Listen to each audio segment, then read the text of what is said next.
Welcome to my YouTube channel. আজকে আমরা আসছি সৌদি আরবের একটা শপিংয়ে। এটার নাম হচ্ছে বিন দাউদ। দেখি কি কেনা যায়। এত অফার নাই তো কোনো। কালকে বৃহস্পতিবার নি বেটা, কালকে হলে সোমবার।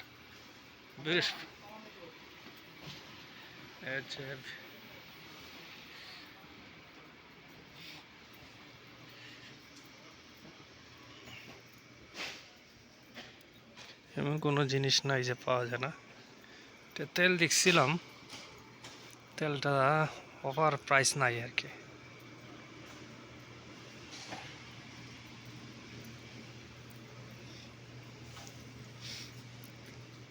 তেলটা দেখছিলাম, আমরা নিতে চাচ্ছিলাম।